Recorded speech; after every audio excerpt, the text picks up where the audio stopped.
Tumatawag daw po yung mga babaeng binigyan ng tip ng mga tulpo. Ito, pakinggan po natin to mga ka-reaction. Nasa loob ng video to yung buong istorya. Ano lang to, kumbaga entry lang, entry. Eto na, kaya pala ipapalockdown ng Senado. Dahil baka magpatawag daw ng Blue Ribbon Committee hearing etong sila Marcoleta at ipatawag yung mga Viva Max babe. Para makumpirma kung magkano nga ba talaga ang ibinibigay na tip ng mga senador.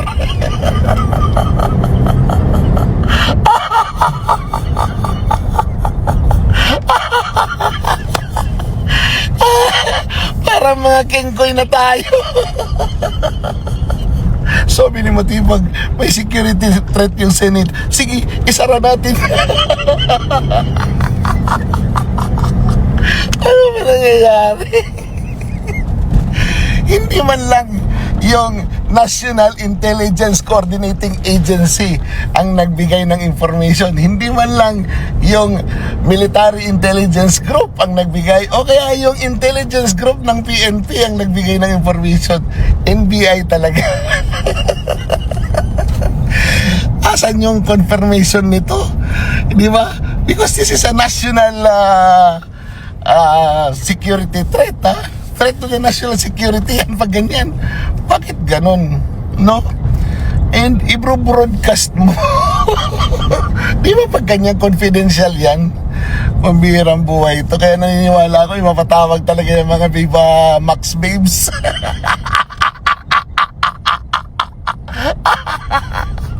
Baka magkabukuhan. Kaya lockdown muna ang Senado. O paano? Hanggang dyan lang muna yung kalukuhang kwento. Sayang ang bayot. Nako, Viva Max Babe, makikita po natin. Excited na ako makita yung mga Viva Max Babe sa susunod na hearing. Alright, ito na po mga reaction. Babasahin na po natin yung pinakamalupit, pinakamatapang na pahayag po ni Senator SP Cayetano patungkol nga po dito sa lockdown ng Senado. Isasara daw po Senado dahil hindi na nagiging safe. Isasara nila, ilalockdown nila para hindi makapasok si Marcoleta at saka si Cayetano. Tignan po natin kung alright, ito na. Alright, reaction, TVPS, nagbabalik, reaction. Napakaganda po ng pag-uusapan natin ngayon mga ka-reaction. Ako po, nagkakagulo po ngayon sa Senado dahil naglabas po ng pahayag itong peking Senate Pro Tempore na si Gatchalian na parang lockdown daw po from June 10 to 11. Nako, parang lockdown daw. Ngayon, ang malaking istorya dito ay, di ba, meron pong hearing sa 11. Ngayon, nagpalabas din di umano, hindi pa po ito confirm, ng payag itong si Marcoleta na ipopostpone muna. Dahil nga daw po sa nangyaring earthquake sa Mindanao, mga ka-reaction. Pero meron sagot dito si meron po sagot dito si SP Cayetano na kung saan mga ka-reaction, naglabas din po siya ng kanyang pahayag. Naglabas siya ng kanyang pahayag sa English. Sa English po mga ka-reaction. Pero ito, bago natin na basahin yung pahayag po ni Senator Alan Peter Cayetano, in view of the upcoming Independence Day on February 12, 2026, please be reminded that in accordance with the Section 8 of the 2024 Collective Negotiation Agreement between the Senate and the sandigan ng mga empleyadong nagkakaisa sa adikain ng demokratikong organisasyon, the Senate shall automatically implement the 8 a.m. to 5 p.m. working hours should a holiday fall on a Friday. Thus, the official working hours of the Senate from Monday, June 8, 2026 to Thursday, June 11, 2026 is from 8 a.m. to 5 p.m. All employees are expected to observe the prescribed working hours and ensure punctual attendance and compliance with office regulation. Ngayon mga ka-reaction, meron pong pahayag ang SP. Yun nga, nagpayag siya patungkol nga po dito sa nangyayaring kaguluhan na hindi po alam kung sino at sino ang susundin, mga ka-reaction dyan sa loob ng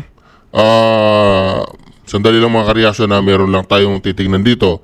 Diyan po sa loob ng Senado, sa Senate premises, naglabas po ng bagong pahayag o statement of Senate President Alan Peter Cayetano on the alleged threat to the security of the Senate.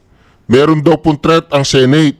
Kaya naman mga kareaksyon, basahin po natin mga kareaksyon para maintindihan po ng ating mga kareaksyon na tatagalugin po natin mga kareaksyon. Ito po yung pahayag ni Senator Alan Peter Cayetano. Yan po mga kareaksyon. Yan po ang kanyang pahayag. Pero dahil English po yan mga kareaksyon, umingi po tayo ng saklolo para mabilisan nating mai-translate sa Tagalog. Ayan mga kareaksyon. Susubukan po natin babasahin sa Tagalog. Ayan mga kareaksyon. Ayan po. So babasahin po natin sa Tagalog. Alright, sabi po dito, narito ang pagsasalin at talumpati sa wikang Tagalog na pinananatili ang mapanghamon, formal at seryosong tono ng orihinal. Nabatid natin ang mga ulat na may ilang miyembro ng Senado ang nakatanggap ng impormasyon mula sa NBI. NBI hinggil sa isang umano'y banta sa institusyon. O mga kareaksyon, nakatanggap daw po ng yun nga, warning sa NBI na merong mga destabilizer sa loob ng Senado. Kung totoo at may batayan, ayan po, sumagot po si Senator Alan Peter, SP, kung totoo at may batayan ng bantang ito, bawat senador, bawat miyembro ng sekretariat at bawat individual na nagtatrabaho sa loob ng mga dingding na ito ay karapat-dapat na ituring na may kaalaman at protektahan. Ang seguridad ay hindi usapin ng isang pangkatin lamang, ito ay usapin ng buong Senado. Kaya simple lamang ang mga tanong, bakit ibinahagi ang impormasyong ito sa ilang senador at hindi sa iba? Ano ang kalikasan ng banta? What is the nature of the threat? Sino ang sumuri nito? At batay sa anong ebidensya? Naku po mga kareaksyon, para yatang hindi po binigyan ng kopya ang miyembro po ni Alan Peter Cayetano ng miyembro po ng mga ano bang tawag doon? Pro tempore. Peking pro tempore. Tsaka peking parang temporary Senate President. At dapat, ito po, ituloy po natin, at dapat tayong maging tapat at hayagan tungkol sa pinagmulan ng bantang ito. Hindi ito nanggaling sa sariling Office of the Sergeant at Arms ng Senado. Ang tanggapang ngayon sa konstitusyon ay siyang may tungkuling protektahan ng institusyong ito. Nanggaling ito sa NBI at ang anumang tapat na pagsusuri ay nangangailangan ng kilalanin nating mabuti ang pinagmulang iyan. O bakit hindi raw sa OSAA? Bakit sa NBI nanggaling? Nako mga kareaksyon, gumaganda po laban dito sa may Senado. Ito ang kaparehong NBI na ang mga tauhan noong mga nakaraang linggo lamang ay nagtangkang pigilan ang isang halal na senador sa pagtupad sa kanyang tungkulin. Pisikal na nananakit sa isang empleyado ng Senado at irresponsableng nagbunsod ng armadong komprontasyon laban sa sarili nating seguridad ng Senado. Sa mismong bakuran na ito, isang insidente kung saan may mga putok ng baril na naganap sa loob mismo ng tahanan ng lehislatura. Ito ang kaparehong NBI na ang direktor ilang araw ang nakalipas ay naglakad papasok sa isang tinututulang pagdinig ng komite at tahasang pagtalikod sa neutralidad sa isang panloob na sigalot ng isang kapantay na sangay ng pamahalaan. O, di ba? At ito ang kaparehong NBI na ngayon ay nagpipresenta sa sarili bilang nag-iisang pinagmulan ng isang hindi tinukoy na banta na tumatanggi itong ihayag maging sa mga senador na claims nitong pinoprotektahan. Ang isang malinaw na may kinikilalang NBI na naging bahagi mismo ng karahasan sa loob ng mga dingding na ito ay hindi kapanipaniwalang magtatalaga sa sarili bilang tagapagtanggol ng kaligtasan. Ako mga kareaksyon. Tuloy po natin mga kareaksyon. Nariyan din ang usapin kung paano pinamamahalaan ng gayong impormasyon sa bawat gumagana ibinabahagi sa buong kapulungan, sa administrasyon at oposisyon, sa mayorya at minorya. Hindi ito kailanman nagiging pribadong pag-aari ng isang pangkatin lamang sa sandaling ang isang banta sa seguridad ay ibinahagi sa ilan at pinagkait sa iba. Ito ay hinto na sa pagiging usaping pang seguridad at nagiging isang instrumento sa politika. Ibig sabihin mga kareaksyon, ang nabigyan lamang po ng babala o notice na ang grupo lamang ni Gatchalian. Mali po yun mga kareaksyon. At ang timing ay nangangailangan ng katapatan. Ang bantang ito ay lumitaw eksaktong kung kailan ang mga testimonya sa pinakahuling pagdinig ng Blue Ribbon Committee ay nagsisimula ng humingi ng mga sagot mula sa pangalang nabanggit dito. Inaasahan tayong maniwala na ito ay isang nagkataon lamang. Ang mamamayang Pilipino ay hindi ganoon kadaling mapaniwala. Nako mga kareaksyon, ang ibig sabihin po dito ni Senator Cayetano na bakit ganyan, bakit ngayon lang? Kasi po mayroon pong hearing sa Huwebes dapat. At bakit parang pinipigilan mga kareaksyon? Grabe. Grabe na po. Ang mga ito ay hindi mga taong na may kinikilingang politikal. Ang mga ito ay mga taong sa pamahalaan kung kaya't hindi natin dapat tanggapin ang gayong impormasyon ng basta-basta na lamang. Inaalam muna natin ang mga katotohanan. Ang tamang tugon sa anumang banta ay hindi takot. Hindi takot, espekulasyon o pamumulitika. Ito ay ang pagiging produktibo at pagiging maingat.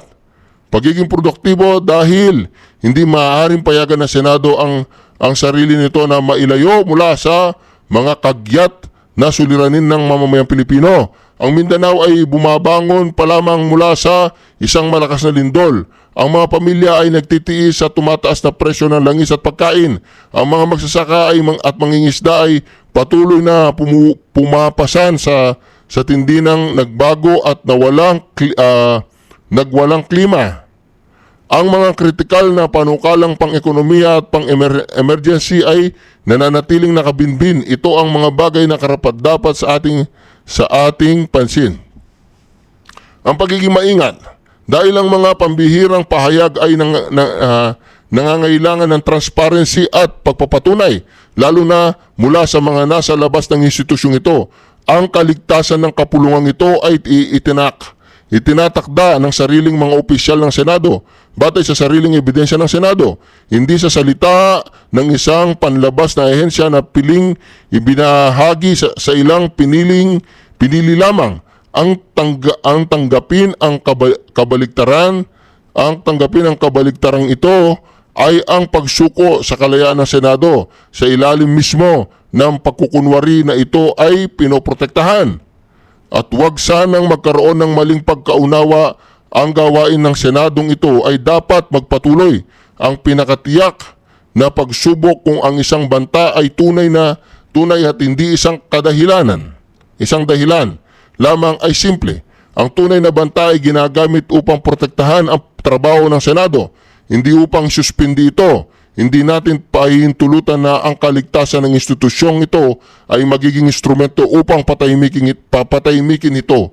Ang Senado ay pinakamabisang gumagana kapag ito ay malaya, transparent at ginagabayan ng mga katotohanan sa alip na takot. Ang anumang kulang dito ay nag-aanyaya ng lehitimong hinala na ang impormasyon ay ginagamit upang kontrolin ang mga salaysay, gipitin ang institusyon at dalhin ito sa ilalim ng mas malaking panlabas na kontrol. Ngunit ang mamamayang Pilipino ay nagtatanong ng isang mas matalim na katanungan. Sa panahong bilyong-bilyong pondo para sa flood control ang nananatiling sumasailalim sa masusing pagsusuri, bakit ang pambansang talakayan ay patuloy na inilalayo sa pananagutan? Bakit ang atensyon ay inilalayo sa mga testimonya na naririnig ng Blue Ribbon Committee? Bakit may mga bagong kontrobersiya na lumilitaw? Eksakto kapag ang mga mahihirap na tao na tanong ay eksakto kapag ang mga mahirap na tanong ay nagsisimula na ang ating mga mamamayan ay mapanuri. Alam nila kung kailan inililihis ang atensyon, kung kailan iginigipit ang isang institusyon, at kung kailan ang mga mahahabang tanong ay inagawang walang sagot. Ang Senado ay hindi dapat maging isang tanghalan kung saan kinokontrol ang mga salaysay. Dapat itong manatiling isang lunsaran. Isang lunsaran kung saan ipinaglalaban ang katotohanan. Dahil sa huli, hindi ito tungkol sa mga personalidad, hindi ito tungkol sa mga pangkatin, hindi rin tungkol sa kung ang namumuno sa Senado. Kung sino ang namumuno sa Senado. Ito ay tungkol sa kung ang katotohanan sa likod ng iskandalo sa flood control ay sa wakas ay lalabas. Yan ang tanong sa harap natin, at yan ang dahilan kung bakit nanonood ang mamamayang Pilipino. Ipinapanalangin ko ang Mindanao. Ipinapanalangin ko na maibuhos natin ang ating buong pansin na gawing pinakamahalaga ang isang ligtas at komportabling buhay para sa bawat Pilipino. At ipinanalangin ko ang kung ano ang nararapat na kahinatnan ng institusyong ito noon pa man. Isang ligtas at malayang Senado ng Bayan. Yan po mga kareaksyon ang pahayag ng ating buting Senate President. Ako po mga kareaksyon, yan ang sinasabi natin. Nagkakaroon na po ng tinatawag na pagdududa, nagkakaroon na po ng tinatawag na sinasabi nating double standard, pinipigilan po na mailabas ng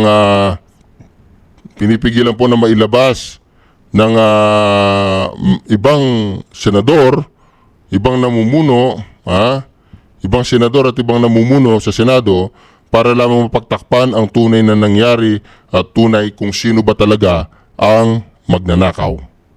Eto na, kaya pala ipapalockdown ng Senado dahil baka magpatawag daw ng Blue Ribbon Committee hearing etong sila Marcoleta at ipatawag yung mga Viva Max babe. Nako. Para makumpirma kung magkano nga ba talaga ang ibinibigay na tip ng mga senador.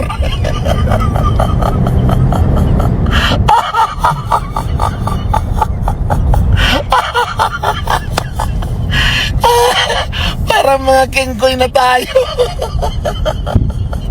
Sabi ni Matibag, may security threat yung Senate. Sige, isara natin.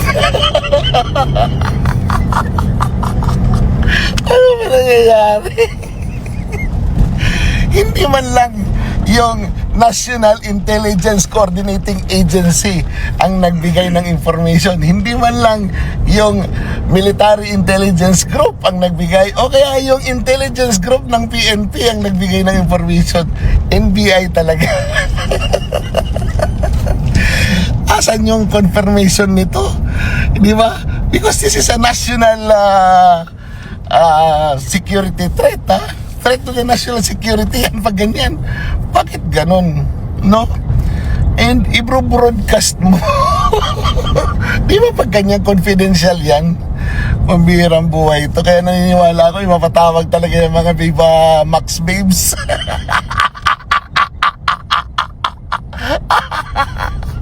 Baka magkabukuhan. Kaya lockdown muna ang Senado. O paano? Hanggang dyan lang muna yung kalukuhang kwento. Sayang ang bayot. Will be a Blue Ribbon Committee hearing on Monday. A few moments later. Nangyari po doon, it was just a meeting. Hindi naman po talaga hearing kasi hindi pa po nagko-convene yung Blue Ribbon. Kailangan po muna talagang, ang tamang proseso, na-appoint po ako chairman, vice chairman, kailangan po namin mag-appoint sa floor magbibigay po sila ng mga representatives po nila sa amin. Wala pa po yun eh. So doon po yung pinagkaiba yung hearing-hearingan po nila the other day or last week versus dito ngayon. Ngayon po hindi namin tinawag na hearing, ito meeting lang po ito kasi hindi pa talaga na-organize. It was just an organizational meeting kanina, consultative meeting. Kaya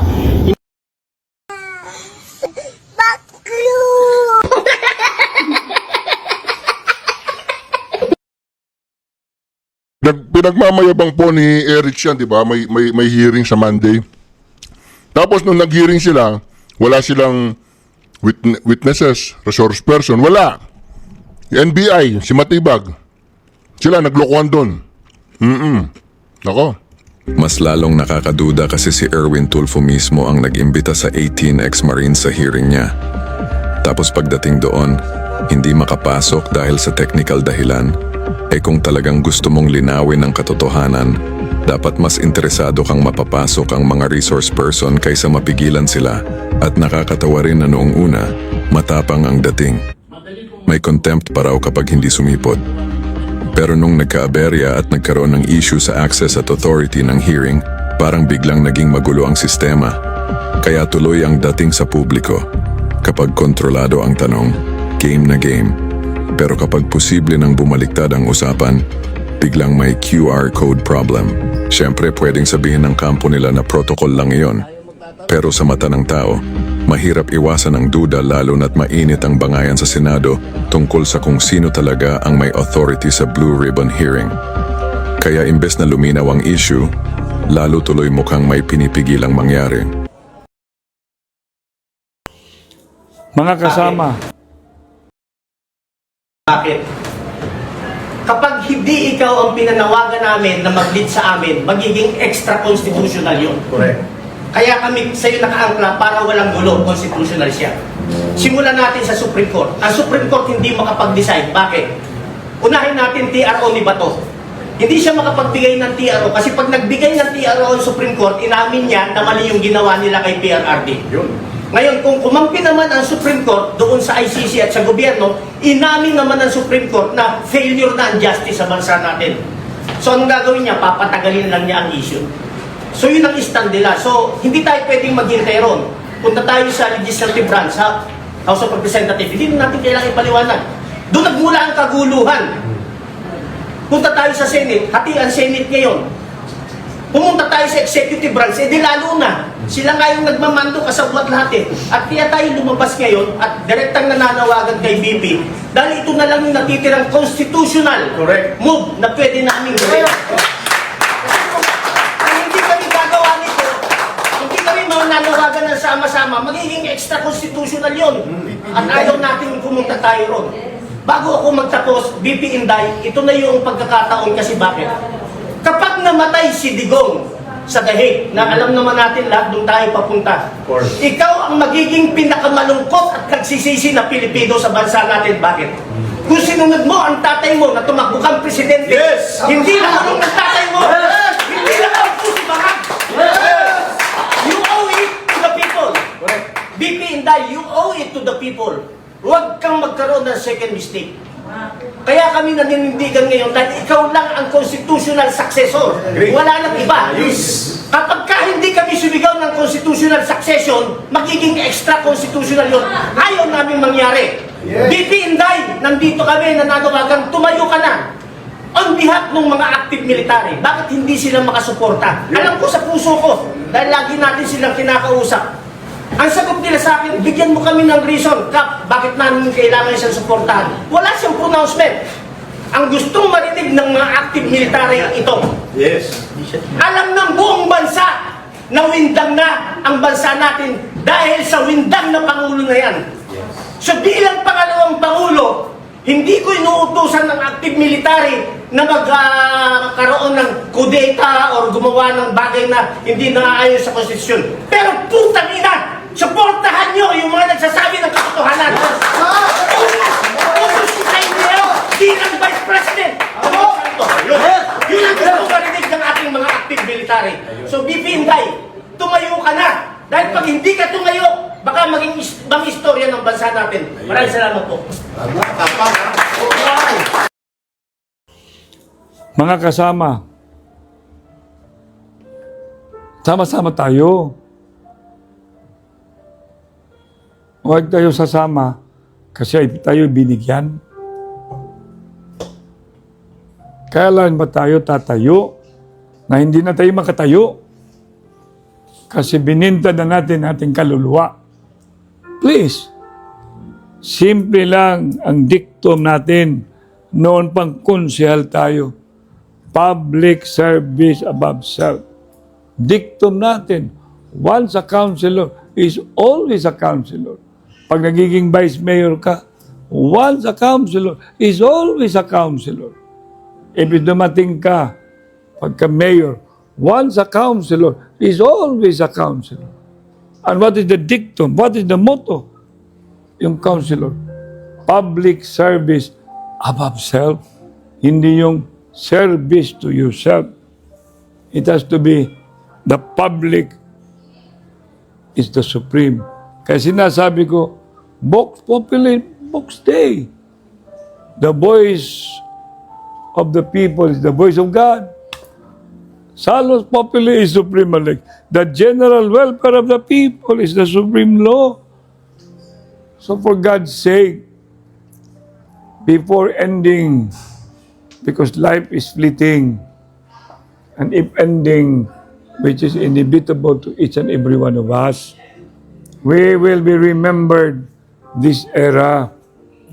When you see dissenting, speak out. Hindi ko naman sinasabing, go against the government. No, speak out. Because if you believe that the government is doing wrong, speak out. Be counted. Busy yan. Be counted. Pinipigilan nila malamang katotohanan, utos ang mastermind. So, liwanag na sila nagdakaw, sila pa nagbibintang.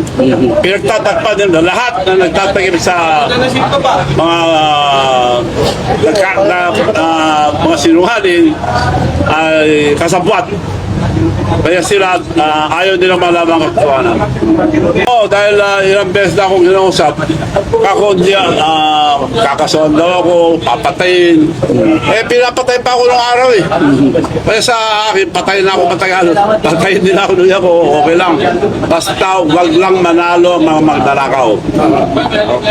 Itong impeachment na ito, talagang alam naman nila na hindi sila makakuha ng 16 votes para makonvict si VP Sara. Ang purpose lang talaga nito ay para mapahiya siya, ma-influence yung isip ng mga tao na may corruption siya, para masaktan siya sa eleksyon sa 2028. Pero sa botohan, imposible na makakuha sila ng 16 votes. Kaya yan pong agawan nila ng Senate President ay sa totoo lang, gusto nilang mabalik sa kanila ang Senate President dahil po sa impeachment yan. Yung 5-team ha. Attorney, hindi po kayo dadalo. Ano po yung nag-ano sa atin ngayon? Ano po yung nag-udyok sa atin na bakit tayo dadalo? Hindi, pupunta talaga kami sa Senado kasi marami kaming bagay na kailangang maklaro. Okay.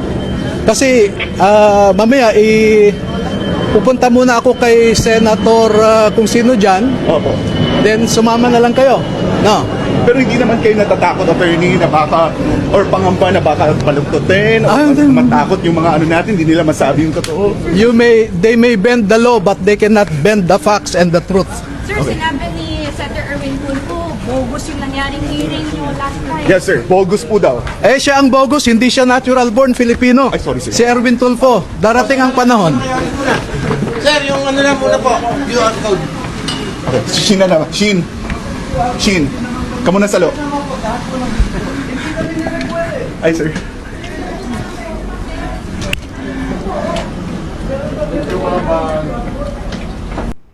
Ang dami pong kakaharapin na kaso nitong si Inayupak. Itong si Inayupak Erwin. Ang dami mong kakaharapin kaso. Meron kang yung ano ka, Amerikano ka ba, o demonyo ka, o satanas ka.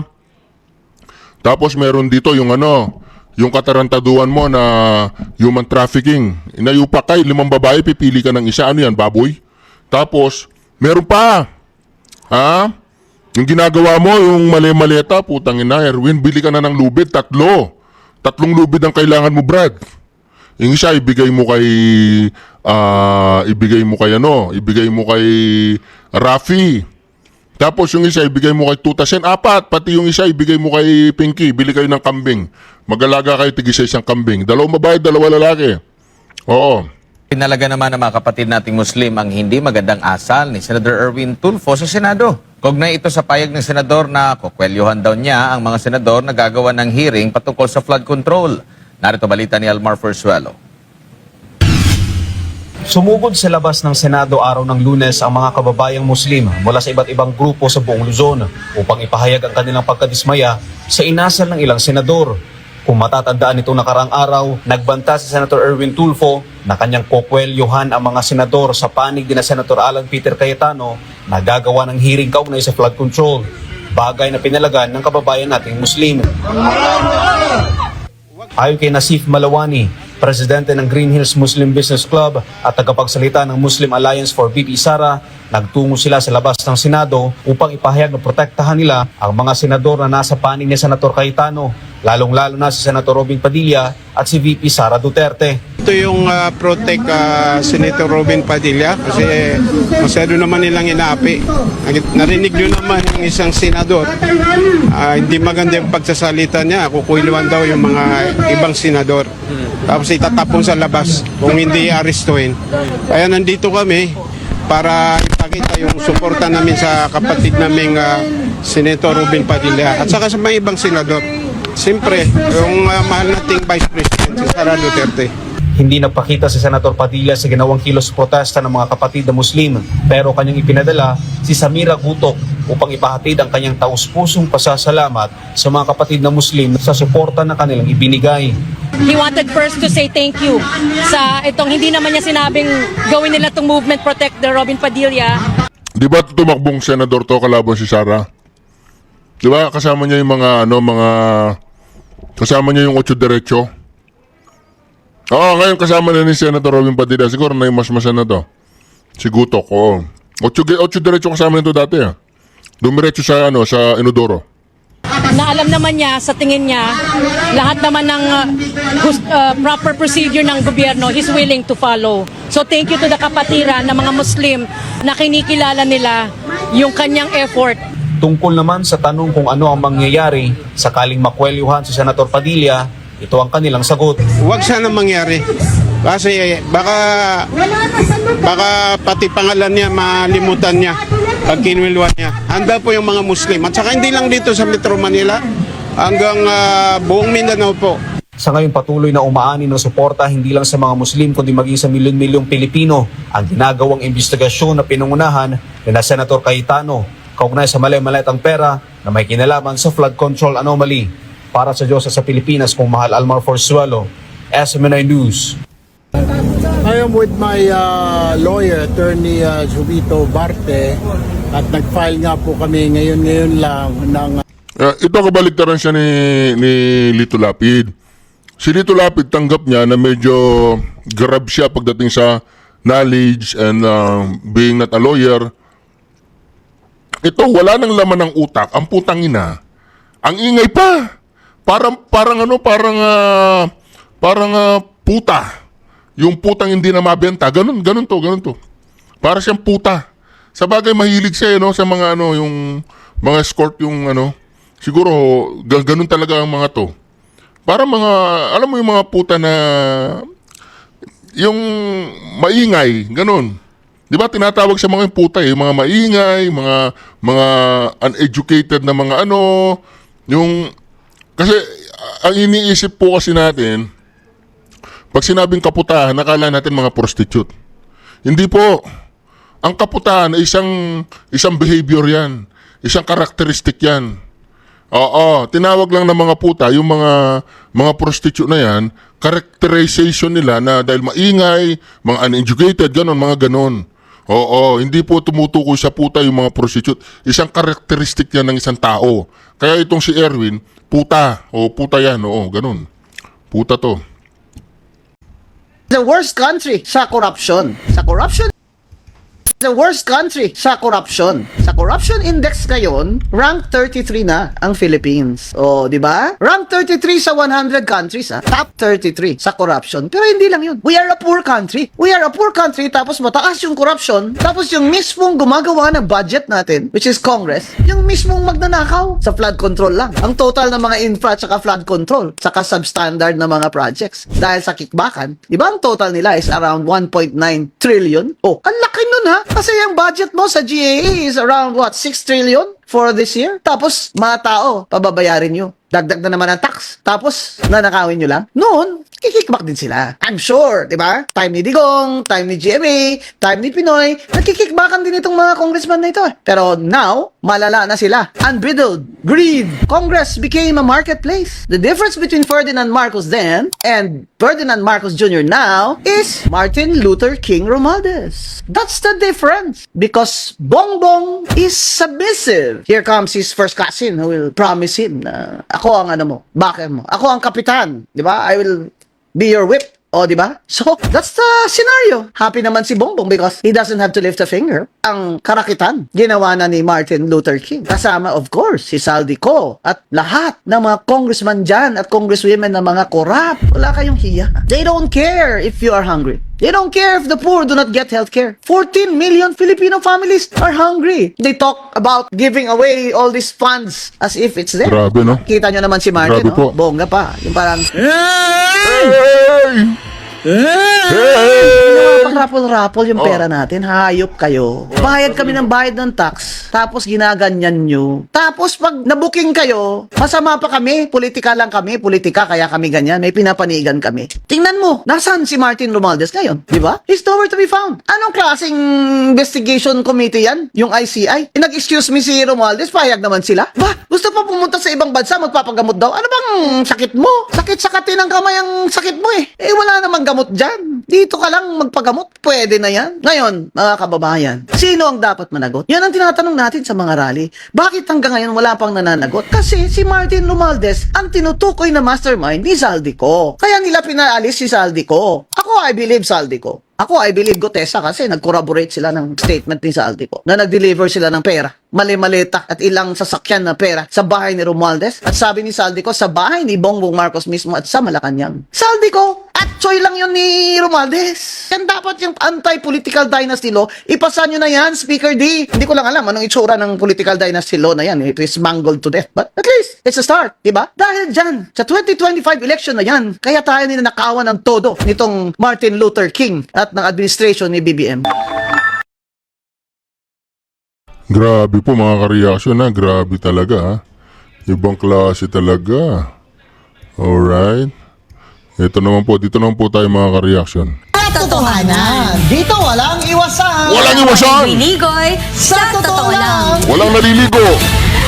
Walang naliligoy! Ang magandang usapin ngayon tungkol sa ating agawan sa Senado.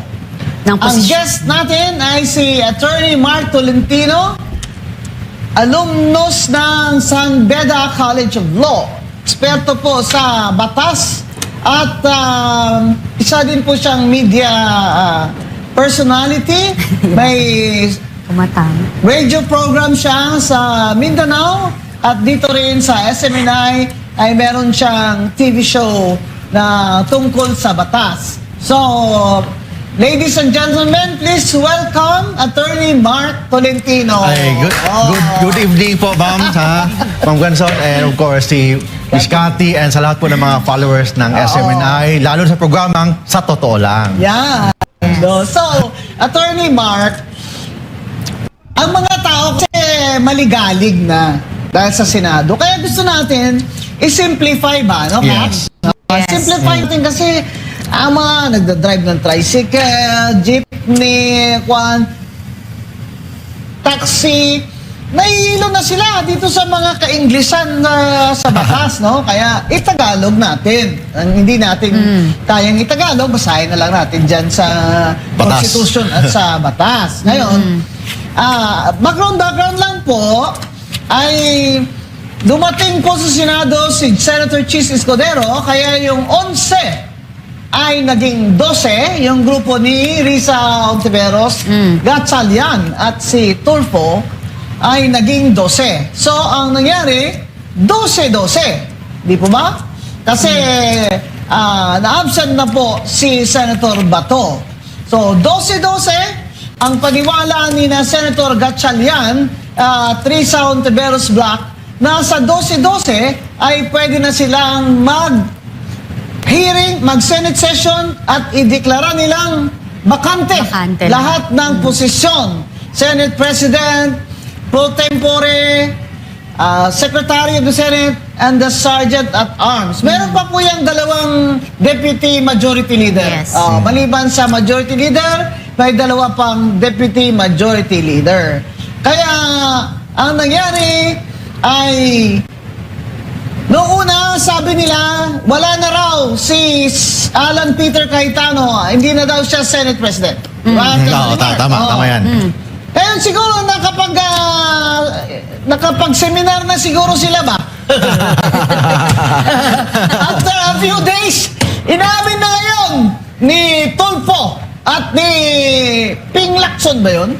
At ni Gatchalian na hindi sila naghalal ng Senate President. Kaya si Senator Alan Peter Cayetano ay Senate President dahil wala silang hinalal na iba. Pero ang argumento nila, Attorney Mark, na they declared also the position of the Senate President vacant. So sinasabi nila, wala na, vacant. That's their other theory. Pero ang sagot naman ni Senate President Alan Cayetano, and I agree, kung natanggal nyo si Alan Peter, okay, sinabi nyo natanggal nyo na, you declared the positions vacant, all of them, sino na ngayon ang Senate President nyo?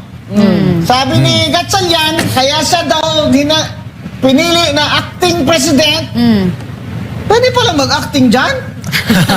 Marami kasi artista dyan. Artista. Acting jowa. Pwede rin. Acting president daw siya, kaya siya ang nagpe-preside, at wala na daw si Alan Peter Cayetano. Pero kasi nasa rules ng Senate, Senator Gatchalian, ayan nakakaharap sa akin si Senator Gatchalian. Hello, Win! Hello, Win! Hello, Win. Senator Gatchalian, kasi habang, kung tama kayo ha, ang nakalagay naman po sa rules ay, habang wala pa pong nakahalal na bagong Senate President, ay ang dating Senate President ay mananatili until his replacement takes office, has taken her or his oath. So, yan pong ginagawa nyo dyan ngayon na nagsusweldo kayo ng mga empleyado na bago nyo in-appoint. Nagsusweldo kayo dyan. Hindi ko alam, Senator Gatchalian, kung ikaw ba pumipirma ng check-in yan at payroll. Pero yung Secretary General mo dyan, bago mong Sergeant at Arms, ay dapat to si Senate President Cayetano pa rin ang pumipirma ng sweldo dyan. Ay kaso sinasabi nga niya, bogus kayo dyan. Okay? So, Attorney Mark, ipaliwanag mo nga tungkol dun sa quorum ba? Kasi yung quorum na alam namin ni Cathy, yung mahjong lang ba? Yes. Ang quorum kasi, ma'am, Attorney Rowena, yung quorum kasi, based yan sa 24. Kasi nakalagay po sa ating saligang batas, there are 24 senators elected at large. At large, ibig sabihin, buong Pilipinas, ini-elect yung senador, 24. So, 24 divided by 2 is 12. Plus 1, 13. Oh, yan. So, grade 1 yan. 13. Sabi nila, 22 daw, kasi si Senator Bato, hindi daw makita. Tapos si Senator Jinggoy nakakulong daw. Nag-base sila sa yung Supreme Court decision na 1949 decision na Cuenco case, Abilino versus Cuenco. Hindi pa sila tao nun, di ba? So, yung Abilino versus Cuenco is based po yan sa 1935 Philippine Constitution, hindi yan based sa 1987 Philippine Constitution. Exactly. Kung basahin mo yung Cuenco case, ang majority doon naging 12 kasi yung isang senador, walang jurisdiction ng Pilipinas. Sa Amerika. Kasi nandun sa ibang bansa. Senator Yung pala eh. Pesor. Yan. So, Yan, the rich. yan. So, ang tanong dyan, is that provision or that jurisprudence applicable ba kay Jingo Estrada at saka kay Senator Bato de Rosa? Very clear, hindi. Bakit hindi? 24 pa rin ang senador. May isang argument dyan na si Jingo Estrada daw suspended under the plunder law. Pero buhay pa siya, no? Hindi man siya namatay, no? Hindi pa suspended si Jingo Estrada. Kasi hindi pa siya nahatulan. Hindi pa suspended. Of course, mandatory ang suspension kung valid ang information. Which in this case, kini-question pa niya sa Sandigan Bayan kung valid ba Pending pa. yung information. So hindi pa siya matatawag na suspended. Disqualified. Suspended. Granting na suspended siya, it will not affect the number of senators. 24 pa rin. Kasi the word suspended, temporary in nature. Hindi naman yan Dapat namatay. namatay. Oh, yun yan. Namatay, nag-resign. Permanent. Incapacity. From the word suspension, temporary lang. Ang ibig sabihin ng suspension, hindi mo lang ma-function ang duties mo, but it will not affect the number. Dahil sa mga circumstansya na wala sa control mo. Kagaya ni tama. Jinggoy, di ba? Tama yan. Hindi lang yun, Attorney Tolentino at saka Mama Bing, no? Kasi una, sila na rin mismo nung nag-roll call sila. 24 ang tinawag nila. Binanggit ang pangalan. 24. So, hindi nila pwedeng maitanggi yun. Sino na ba yan nag-roll call? Yung sekretary, ano yun? Si Mrs. Garcia, Attorney Garcia? nag-roll Asawa call. yan ni Chairman George Garcia ng Comelec, di ba? Yes, oo. Pinomote siya dyan, siya nag-roll call. Siya nag-roll Abay, call. thank you naman, Attorney Garcia. Tinawag mo pa ang pangalan ni Senator De La Rosa at ni Senator Jingo Estrada. So, 24. 24 pa rin. So, hindi siya Nag-roll call eh, 24 eh. Abilino case. Sabi nila, Exactly. kasi daw, hindi na daw nakita si Bato, hindi daw pwede mag-perform si Jingo At Estrada. saka nakalagay sa ang quorum, saan nakalagay na batas? Nakalagay po yan sa ating saligang batas. But may isang Supreme Court decision na nag-explain anong ibig sabihin ng quorum. This is based on the decision ng Supreme Court about quorum ng mga konsyal. So, yes. in-explain po nila, Anong title? yung Zamora versus Caballero, ay, the 2004 case, nakalagay doon na yung suspended konsyal ba, hindi ba pwedeng i-consider ba sa pagbilang ng quorum? Sabi ng Supreme Court, yes, i-considered pa rin kasi he is still elected and qualified. Hindi naman siya na-remove, hindi naman siya namatay. Same also with Bato de la Rosa and Jingo Estrada. They are elected. Hindi pa naman siya suspended They are elected, they are qualified. And third, Jingo Estrada, hindi pa suspended. Ang palaging sinasabi nila, yung plunder law na mandatory daw ang Hindi suspension. pa nga na-convict First, hindi pa suspended si Jingo Estrada kasi hindi pa na-determine ng court kung valid ba yung information or complaint na final doon sa Sandigan Bayan, which pending pa ngayon sa Sandigan Bayan. Granting na suspended si Jingo Estrada, he is still qualified and elected senator. Hindi pa siya removed. So therefore, counted pa sa 24. Exactly. Yan, Manipulated nga to. Ang nakakalungkot dyan is kung sino pa yung matatawag nating mga supposedly legal luminaries, sila pa yung nagbabali ng batas. So, dito tayo sa facts. Bend the law! Bend the law. If you remember, Attorney Rowena, yung sa May 26 na hearing or session sa Senado, nag-walk out yung mga sila 11. nag-walk out sila on the ground na wala daw quorum, ang 12. Ngayon, pag after May, June 3, 12 sila, may quorum na daw. So bakit sa May 26, ang 12, nag-walk out sila kasi walang quorum. Ngayon, may quorum na sa June 3. Ano ba talaga? Kuya! So ang quorum... Meron ba 12 o hindi? Hindi lang yun, Attorney Tolentino. Ano? Actually, may quorum kasi nag-umpisa silang may quorum. May quorum. Nung sila Sila ba to, yung nag-walk out sila. yan, May yan. quorum yun They May started, quorum. di ba? May So, quorum nag-walk out lang sila. Pero they started with a quorum. Yes, tama. Si Bato Senator Bato nandun Yes, tama. So ang quorum kasi, it is a constitutional requirement. It is not based on convenience lang ng mga senador Yes. or political strategy. Hindi. Ang quorum, it is a constitutional requirement. Nakalagay po yan sa ating saligang Ano batas. ulit yung title ng kaso sa quorum sa Supreme Court, Attorney? Zamora versus Caballero 2004 case is about the definition of quorum in relation sa mga konsyal. And think, kahit na mga konsyal yun, related pa rin yan sa mga senador kasi ang issue doon, ilan ba ang quorum? Ilan ba pag-compute ng quorum? Kasama ba pag-compute ang suspended na konsyal? In this case, kasama sa computation ng quorum ang suspended konsyal. Sa kaso naman ng sa Senado, si Jingo Estrada hindi pa naman suspended kasi pending pa ang pag-file niya ng motion to quash questioning the complaint or information na final doon po sa Sandigan Bayan. Agreed. Kasi noon nang sa Abilino versus Cuenco, ano sa Amerika si Senator Tomas Confesor.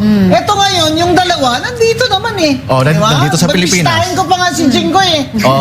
Alam ko na nandyan siya. Bistahin ko sila ni Senator Revilla. Sure ako buhay sila. Diba? Ang argument po nila na hindi daw dapat bilangin yan lalo na si Jingo Estrada kasi hindi na kaya mag-perform.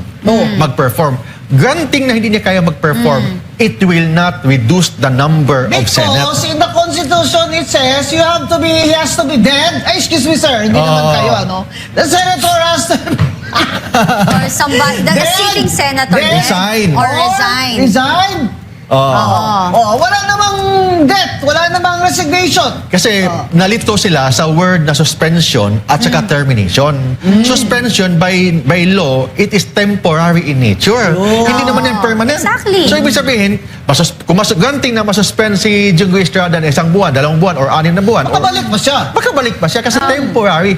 Fix yung term niya as a senator, 6 years ang term niya. Correct. Elected siya and qualified siya. At saka sure ba sila, attorney, na hindi ma-dismiss yung information, di ba? Tsaka sa madaling Sure eh. So pwede naman talaga mapakawalan pa siya? May presumption of innocence si Jingo Estrada, may presumption of may presumption na hindi niya ginagawa yung krimen. Of course, the burden of proof is with the prosecution, hindi naman sa kanya eh. So ang Tama yun. Wala pa. Nagpipress po yung aking camera. Pasensya na po kayo mga kareaksyon ha. Hindi pa napapatunayan. Ang burden of proof, ang magpapatunay, yung mga nagdemanda, sina ombudsman. Kasi, dili ka na quorum. Kay kinahanglan 13. Walang quorum. Ang sinabi nila, kung sa Ilonggo, Pablator, na ipatulutod, to na lang niya. Sa madaling salita, Basta may quorum! sa madaling salita, sa simpleng usapan, kapag ang magulang ninyo ay kayo ay hindi pinayagan kasi nagloko kayo at sinabi ng magulang ninyo na hindi kayo pwedeng lumabas ng 7 araw, disciplinary action ang suspension. Yun. Suspension, hindi termination. Hindi termination. It will not remove you na hindi ka na anak kasi Yes, exactly. suspended ka. So, Attorney Mark, nung sinabi nila na 12 sila, may quorum, they declared all positions vacant, and since wala silang Senate President, inelect nila si Senator Gatchalian as acting President, pero ang election talaga nila kay Senator Gatchalian is pro tempore. Yes. Kahit na pro tempore pa yan, Bawal majority pa ba yan, minority leader ba yan, nakalagay po sa rules ng Senate. Basahin. The officers, okay, Rule 2, Section 2. Nakalagay po doon, the officers of the Senate shall be elected by the majority vote of all its members. Lahat! Sino ba yung all? Yung all, ang ibig sabihin, yung nandyan sa Senado, yung nagtago o hindi makita, nasa kulungan. o nasa kulungan, kasama kasi word ginamit ng batas, Kasi hindi man all. sila patay. Ganun yan. Hindi man sila patay, hindi man sila nag-resign, hindi all, 24 pa rin ang all. ganun yan. Sana all. Diba? Kasi hindi nila maintindihan yung word na all. Sana all. Alam ng tao yung sana all. Pangkalahatan. Ngayon, lahat. Attorney Mark, ngayon naman, sinasabi naman nila na alam naman daw nila na majority ang required sa Constitution at sa rules ng Senate to elect a Senate President. Basahin mo nga sa Constitution, Attorney Mark. Nakalagay po sa ating Constitution, basahin natin sa Constitution ha, nakalagay doon, the Senate shall elect its President by a majority vote of all its respective members. All din. So lahat po pwedeng kailangan bumoto for the Senate presidency. Nakalagay doon. For the purpose of the quorum, all. And second paragraph. To elect a Senate President for the purpose of quorum is also all. Kasi All din. to elect a Senate President, all. All din. Naman, all 24, tapos sa quorum mo 22 ka lang.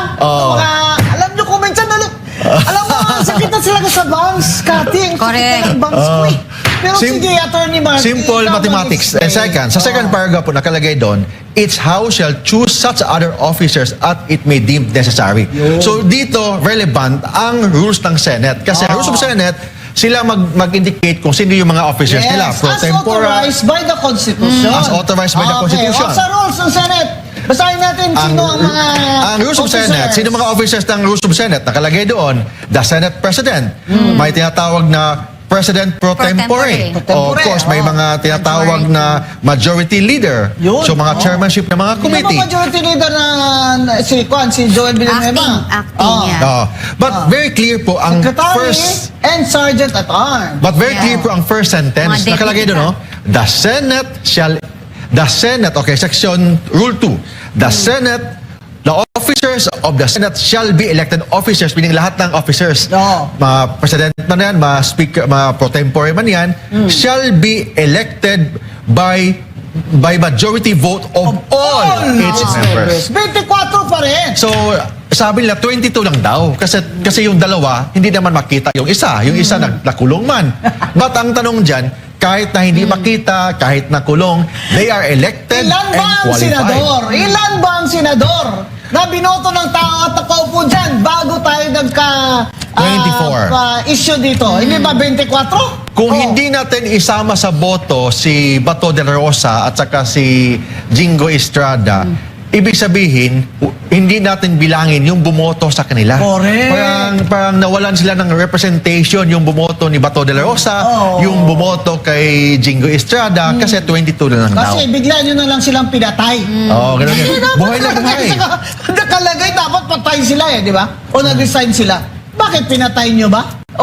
Ang ibig sabihin po ng quorum po, hindi kasi based yan sa convenience natin, kasi gusto natin 12 lang, 22 lang. Gusto nila. It is a constitutional requirement. Ayan, klaro-klaro Kung gusto po ninyo na maging 22 ang maging senador, baguhin po ninyo ang saligang batas. Correct. Habang ang batas nandyan, ang ating constitution nandyan, sundin po natin yan. Nakalagay po doon, 24. Klaro ang konstitusyon, klaro na ngayon ng rule. So, anong ginawa ng Gatchalian, Risa, Tolfo, Black? Yung ginagawa po nila, with all due respect sa kanila, kung may respeto pa tayo naiiwan, may tinatawag tayong parang usurpation of authority. Yun, under the revised penal code. Yes, usurpation of authority It's yan. a crime. It's a crime. Yes. And second, yung mga ginagawa nila, pwedeng grave abuse of discretion, usurpation, in relation sa certiorari doctrine ng ating ng mga sa Supreme Court.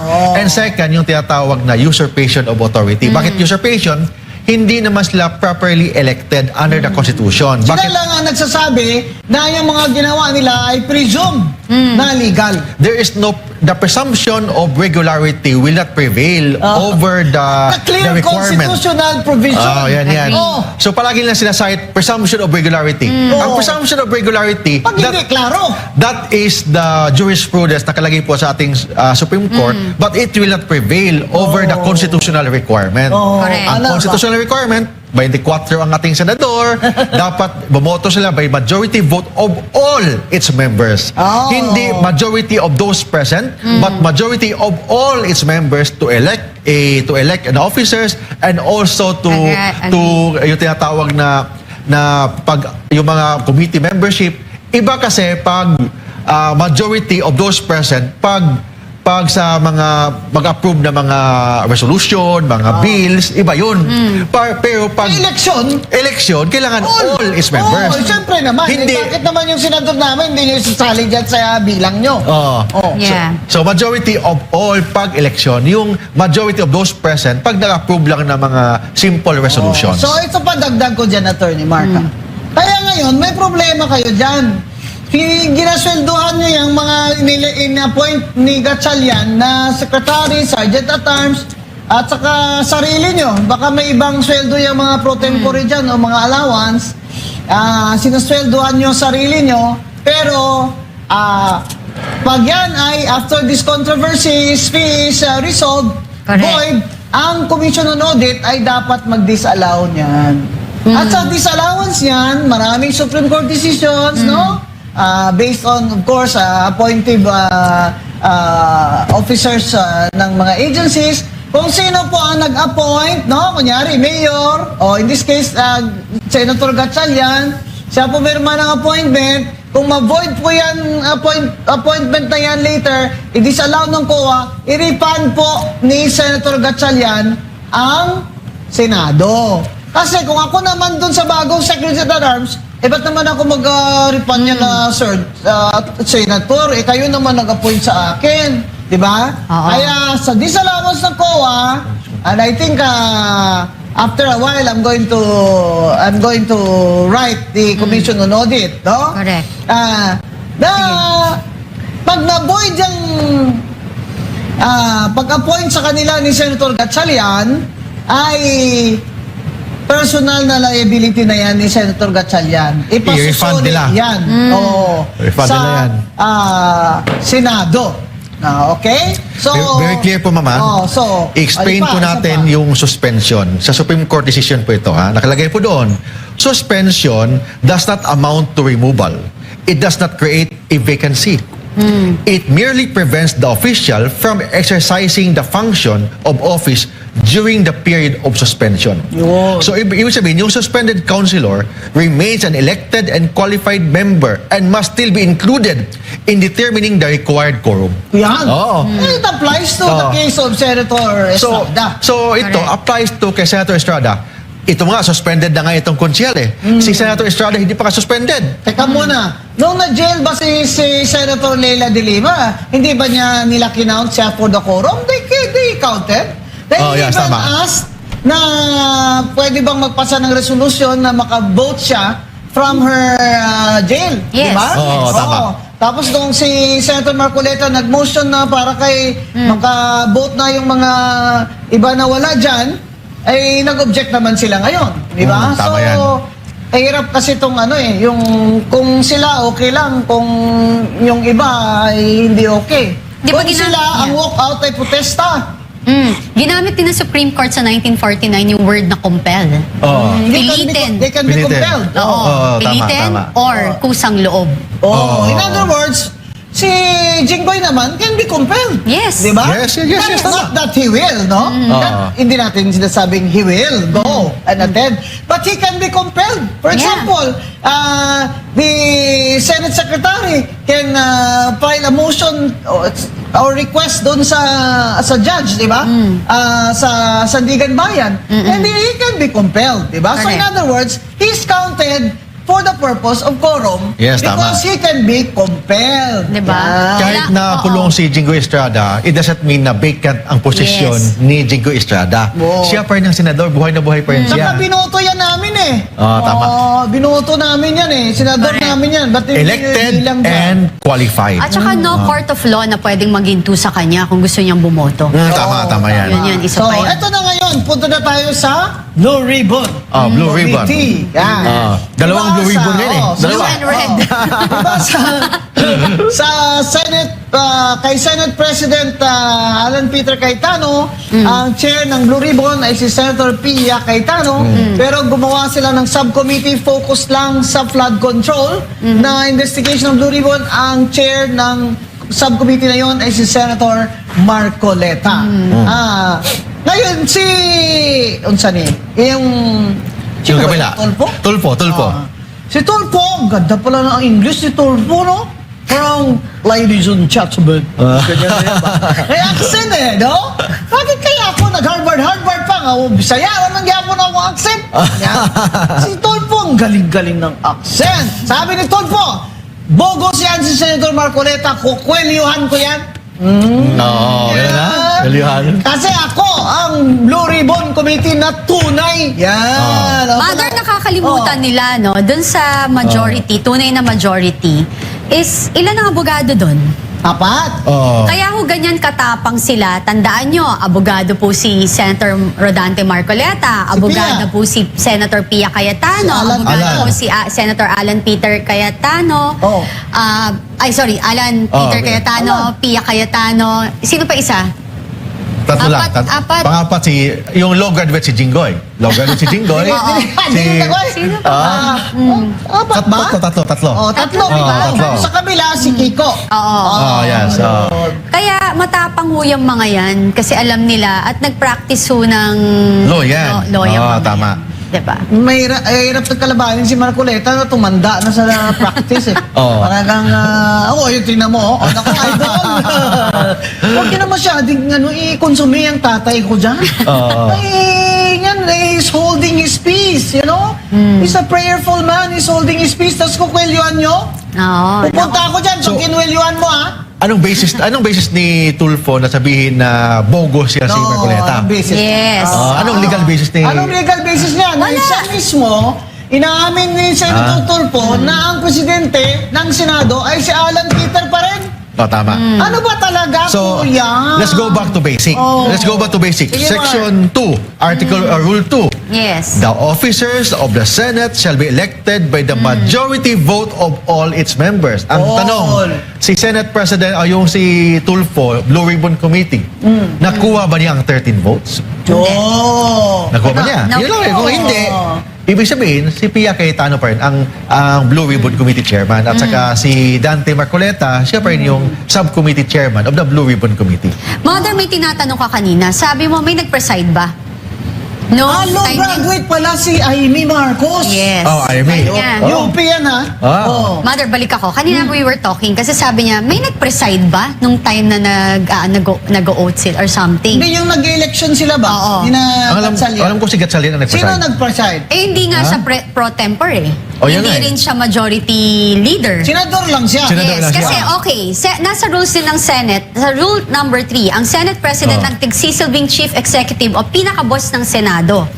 Ang mga pangunahing trabaho niya ay mag-preside Preside. o manguna sa mga araw-araw na sesyon. Pumirma sa mga batas, resolusyon, mga legal na order tulad ng subpoena o warrant of arrest na inilalabas ng Senado. Magpanatili ng kaayusan pag may nagkakagulo. So wala ako kayong presiding officer So, kasi ibig sabihin, wala po. to preside, the one preside, the Senate President. Yes. Wala, hindi naman sinabi na if he is absent. Yes. wala. At saka nung time na yun na nag-elect sila ng mga sarili niya doon, nandun naman sa building si Alan Peter eh. Oh, nandun. Nasa rule number 4 din po yan, Mother. Oh, Hindi nakalagay. pwedeng magtigil ang paggawa ng batas dahil lang walang leader. Oo. May malinaw na line of succession o pasahan ng trabaho para lagi may magpatakbo ng Senado, which is, kung may absent, may sakit, nag-resign, natanggal o namatay ang Senate President, ang President pro tempore. Oh, Who is Lauren Ligarda? Yes, Oh. exactly. Meron ba tayo dyan? May clip ba tayo ni Senator Lauren dyan? Si Lauren Ligarda, siya yung Senate Pro Tempore. Hindi kasi nagsabi nila, iba daw yung Pro Tempore. Yeah. Di ba nag-attend si Senator Lauren ng Blue Ribbon? Sabi niya, Mr. Chair, nakikita niyo naman ako, no? Hindi naman ako AI. Hindi, bottom line, Mother, wala silang quorum. Void block. So usurpation yung ginagawa nila. Wala Yes. sa authority to conduct a hearing. Abuse. So pag-abuso pa sa authority discretion po nila. So ibig sabihin, yung mga ginagawa nila void ab initio. Yes, correct. Kaya ngayon, dalawa. Isa lang ang Senate President. Di ba? Tanggap nila yan eh. Tama. Pero acting President naman, si Gatchalian. Sabi nga ng isang komentarista ba, ay pwede palang mag-acting jowa. Temporary. Acting May jowa. acting pala. Eh di pwede palang mag-acting jowa. Ganon. So, Senate President, acting President. Yan. Ganun yan. Pro tempore Ligarda, ang acting President nila ay pro tempore din nila. Si Gatchalian si is Gatchalian. wearing two hats. Ganun yan. So, I think Senator Gatchalian is in a serious fix here because he has to answer for this in future, you know? Yes. You know, Senator, this is not going to pass. Yeah. Kasi ang basis You nila- are going to be accountable for your actions now, and it's And everything is recorded. Oh, and Yun ang- everything is already of record. Kasi palagi lang basis, 22 lang daw ang senador ngayon. Yung palagi lang sinasabi, 22 lang, that's why 12 is the new quorum right now. Pero ngayon, parang willing na siya mag-meet with statesmanship ni Senate President Cayetano na is willing to meet with Senator Gatchalian. Kasi nga, ang problema, sino ang pipirma ng mga sweldo? Ganun yan. Diba? Oo. Ganyan. Sabi naman ni SP Cayetano, willing naman ako na mag-post, dalawa kami magpirmahan. Oo. Para lang hindi maabala yung mga sweldo at kung ano-ano. Alam nyo, mahirap naman po yan na yung mga medical dyan ng mga empleyado. ay- Sweldo. Oh, Yan. sweldo, medical, rata. Oh, Yung hindi maibigay. mga utilities dyan, baka maputulan sila ng kuryente. Alam mo, dito Toilet paper. Ubusan kayo dyan ng toilet paper. Dito mo makikita, Mother, kung sino talaga yung leader or talagang nararapat na umupo mabait, dyan no? sa Senado. Mabait na may puso, no? Kasi magtataka ka rin, bakit ayaw nilang i-let go? At ang balita ko, kahit daw si Senator Tito Soto ay hindi pa umalis simula nung naupo. Saan umalis? Sa opisina ng Senate President. Siya pa rin doon? Yun ang nabalitaan ko like last week. So, hindi siya lumipat ng office. Hindi siya lumilipat. Pero tinatanggap naman nila na si Alan Peter Cayetano is still the Senate President until another is elected Basta may to replace him. Basta yung may 13 dyan na boto, si Alan Cayetano lang. Yeah. Kasi na-elect siya nung panahon na nandun si Bato de la Rosa, nandun pa si Sinasabi Jinggoy. nga ni si SP Cayetano na kung meron na kayong pang 13, I'll be more than happy to step down. Mother, anong masasabi nyo? Kasi sa totoo lang, nagkagulo po talaga lalo dahil naglabas din ng IBP ng kanilang statement na lalong nagpagulo sa... Sinong IBP yan? Actually, IBP na communication... nakunod ako eh. Parang communication office daw. IBP board? Ano ba yan? something like that. Board of Governors Ikaw, yata. anong member ka ng ano? Butuan pa ako. Butuan. Mga Bisaya kami. So bilang mga abogado, anong opinion nyo dito? Yung opinion, yung sinasabi. Anong statement nila, Mark? Basahin po natin. Basahin mo. Sige. Miss Cathy. Hindi ko mabasa sige. Pero ang sinasabi nila sige. na ang ruling down ng Nag-base sa Abilino. Okay. Yun daw ang basihan. So, Pero may na-miss sila dyan, Mother eh. May nilagpasan sila dyan eh. Ano yun? Yung ruling na yan. Kasi sinabi lang nila dyan, hindi na sinama yung all. Yes. Majority of all. Kasi wala nga sa Abilino yun eh. As a lawyer, I have to respect yung opinion nila, but of course, hindi ko sang-ayon sa sinasabi nila. Kasi very clear po yan, ang sinasabi nila based lang sa Abilino versus Cuenco, na nakalagay po doon, wala sa Pilipinas yung isang senador. Yes. Hindi applicable sa Pilipinas. First, number one, ang Abilino Doctrine is 1935 Constitution. 1987 na po tayo ngayon. Marami nang nabago. Nabago na. Politika din yun eh. Politika din yun, di ba? Yeah. Baka nila pinalitan yung Senate President kasi i-accuse na siya eh. Ni Abilino ng graft and corruption. Tama yan. Yun na nga, sinasabi natin na, babalikan natin, yung nag-roll call sila, 24 ang tinawag nila. Sa 1987 Constitution po, 24 pa rin ang majority na dapat mag-decide or bumoto. Diba? Ay nakalagay all. Of all. Lahat ng 24 na yan, nandito sa Pilipinas. So, Yes. hindi na pwede i-question yan. Hindi applicable yung Alam Abilino mo, versus Attorney Mark, may isa pang chapter that does not agree with this IBP board statement eh. Yung IBP chapter ni Attorney Regal Oliva sa Cebu. Cebu. Yes, oo. Meron din yun. So, hindi lahat ng abogado, yun ang opinion. But maybe the officers of IBP National, yun ang opinion, but hindi lahat ng abogado, hindi lahat ng mga chapters sa mga iba-ibang mga probinsya, yun ang opinion. May picture pala yung IBP president na yan na close sila ni Congressman Adyong. Taga Mindanao din pala yung IBP president na yan. Tapos close sila ni kaya naging suspect tuloy itong at saka yung mahirap itong IBP board na maggawa sila ng statement na hindi nila kinukonsulta yung mga chapters nila. Tama. Tingnan nyo, pwede ba yan na patahimikin nyo lang si Attorney Regal Oliva ng IBP Cebu? Siyempre, she will make her own statement after consulting her officers also. So, ang IBP po ay composed of several chapters Tama yan. nationwide. Ito po ang board, ini-elect po sila in a national board. Pero they're not elected like, they're senators, ganon. Hindi po. Tsaka, Mother, yung Abilino versus Cuenca na yon. Cuenco, nilagay nila doon yung sinabi na beyond jurisdiction. Kasi nasa Amerika. Nasa Amerika. At eto nga Yung yung isa. bakit deceiving ang nilabas ng IBP, ginamit din po nila yung word na yun. But, kahit po nagtatago pa na sinasabi nila si Senator Bato at nakakulong po si Senator Jinggoy Estrada, nandito po sila sa Pilipinas. Kaya very deceiving yung sinabi. Within the jurisdiction within ng Pilipinas. jurisdiction At saka sa yung Pilipinas. pinakalakas na argument against Abilino versus Cuenco, it was decided in 1947 mula pa yung Yes. 1987 Constitution that Yes. says all. A majority of all. It's also elect your Senate President by a majority of all senators.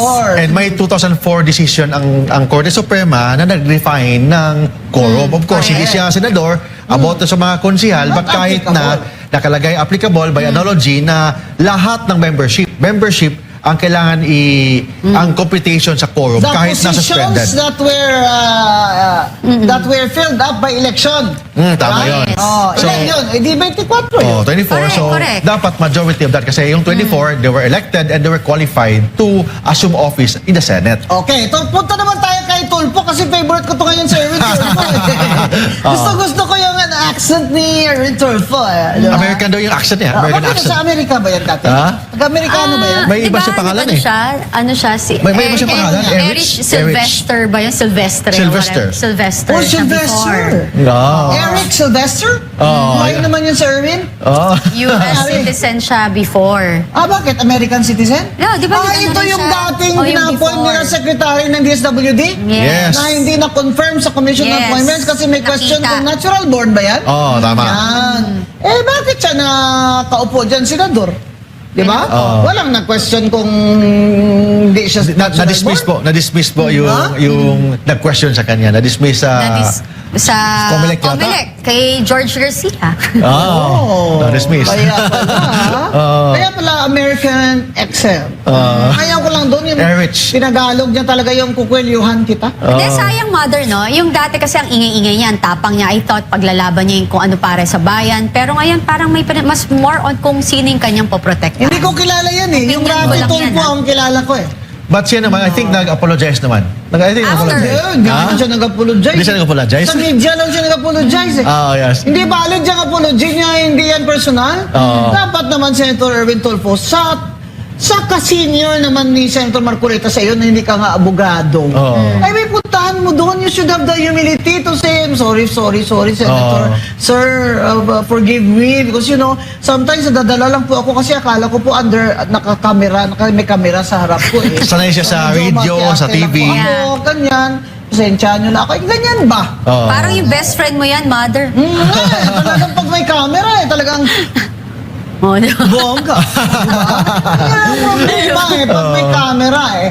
Sanay na sanay ito. Sino ba yan, di ba? Ano ba trabaho niyan? Ako gusto ko talaga malaman. Dahil si Rafi Tulfo kilala ko eh. Ito, Erwin Tulfo, hindi ko to kilala. Sa ibang galing to Amerika, nag-military sa Amerika. Something like Tapos that. umuwi dito, naggumawa ng radio program kagaya sa kuya niya. Di ba lahat ng mga ito, pinaaral ito ni Ramon Tulfo? Ramon ba? Oo, yung kuya nila. Dapat si Ramon Tulfo, Mon, pakisaway-saway mo nga yung kapatid mo. Kinukonsinti na. Kinukonsinti mo naman yata eh. Diba? Si Ben Tulfo pa yung medyo Yung bata. Kasi naman, tatakbo din yun eh. Ito na naman mga Tulfo, tama na. Mawa na kayo sa amin. May dalawa na Gusto sila niyo eh. ba, magtatatlo kayo dyan? Ito, tatakbo si Rafi Tulfo eh. Re-electionist siya eh. Yeah, tama. Madadamay ka dyan, Rafi, sa ginagawa ni Erwin. Yeah. Di ba? Kapilido mo yan eh. Mahirap naman tong Yeah. buhay natin. Ano masasabi niyo, Mom? Dapat Yeah. anti-political dynasty law talaga eh. Oo. Tama. Kaso yan si Risa Ontiveros, ang pinasang anti-dynasty law dyan peke naman eh. Hanggang 2 degrees lang eh. 2 degrees lang. Hanggang 2 degrees eh. Tatay, nanay, magkapatid, mag-asawa, yun lang daw ang prohibited na political dynasty. Taga-saan planeta ka ba? Na hindi mo pa alam na hanggang first cousin tumatakbo sa in one, what do you call this, province. Province, tama. Pati mga illegitimate na mga anak nila. So, And nakalagay po sa ating saligang batas na yung political dynasty is prohibited. Ang sa atin lang, paano i-define natin yung political dynasty? Walang batas. Sinapasa ngayon ni Senator Ontiveros. Risa. Mag-ingat ka ha, narinig ko, antivirus. Pinasa ngayon niya yung house bill niya na meron silang partner house bill doon sa house na tinutulan nga ni Chel Jokno eh. Ngayon, hindi nyo na barkada si Chel Jokno dyan sa anti-political dynasty bill nyo kasi Seljok, no, matalinong tao. Yan, at nagturo yan. Kaya alam niya na kung ang political dynasty ay gagawin nyo lang prohibited up to 2 degrees of consanguinity or affinity by kasal, kahit nakasama pa mga illegitimate, ay peke yan. Peke yan. Hilaw. Hilaw. Hilaw yan. So yan ang anti-political dynasty law na gustong ipasa ni Senator Risa. At pabor yan sa kay Marcos. Diba? Kasi magka-comeback pa si Marcos pag of age na si Sandro eh. Diba? Oh, di Sandro now. 30s? 30s Pero na ba yata? siyang 35? Pwede na ba siya mag-senador? Pero hindi pa siya pwede mag-president. Yes. Diba? Hindi pa ba 34 pala yata? 34, 33. yan. Kaya magka-comeback pa yan. Return of the comeback ni Martin Romualdez. Yan. So may Martin Romualdez Jr. naman, nalilitaw. Baka malay mo, di ba? Ganun Ano yan. maiba tayo, Mother? Ano masasabi niyo dun sa naging hearing kahapon ng Red Blue? Ang taon siya? Red Blue Ribbon Committee. Sino yung Red Ribbon Red Committee. Ribbon Committee na tinatawag Bakit yung nila. Red Ribbon? Kasi ako, ang nakita ko, umpisang-umpisa pa lang, talagang they're trying to, to malign and character Hindi, gusto assassinate. nila, hindi talaga magpatuloy ang 18 Marines na mag-testify, no? Yes. Yung bakit binablock, di ba nung una, binablock pa ng isang cabinet member, si Senator Robin Padilla, nung pagpasok yung mga 18 senators. Bakit? Oo nga. Anong intensyon? Yung nakaraan. Si Rimulya. Yes. Ako, buti Yung pa si nakaraan. Secretary Rimulya. Kati, nakahawak pa siya kay Robin. Kinuha ka na yung dibdib. Swerte. Diba? Hindi, pero I'm talking about yung kahapon. Na Blue yung Ribbon hearing, versus Red Ribbon. Oo, ni Raffy Tulfo. Yeah, yung Ay, Red Erwin Ribbon. Tulfo. Erwin Tulfo pala. Tulfo. So, ang Sino nakita naman ang witness niya doon? sila. Tapos Si yung Matibag. si Si Matibag. Matibag. Tapos may ombudsman. Ako kasi nakita ko agad sa umpisa pa lang, talagang tinatry nilang i-malign. Di ba lagi ka sa Senate? Oo. Mahirap po So, si Tulfo mag-preside sa Blue Ribbon Committee kasi kasama siya Oo, sa na-drag yung knowledge, pangalan niya. sa maleta. Sabi nung 18 Marines doon. Kasama siya nakatanggap daw. nakatanggap siya. Tapos siya mag-imbestiga sa kanyang sarili. Parang dapat mag-resign siya kung legitimate yung... Saka nandyan ba yung Kati sa affidavit? Yes, Nung 18 Marines na yun? nandun yun. Dadoon siya. Agoy! Senator Erwin Tulfo! Abay, dapat ngayon pala, nag-inipit ka na pala dyan sa Red Ribbon Committee mo. Oo. Ano ba yan? Ikaw mag-imbestiga, ikaw din ang inaakusahan nila. So, inimbestigahan po niya ang kanyang sarili. Yes, Ay, hindi ka correct. pinibestigahan Pwede ba yun? niya. Siyempre, sasabihin niya, sinungaling kayo, kaya nag-file siya ng libel, di ba? Libel. Nag-file siya ng libel sa city prosecutor ng Pasay City.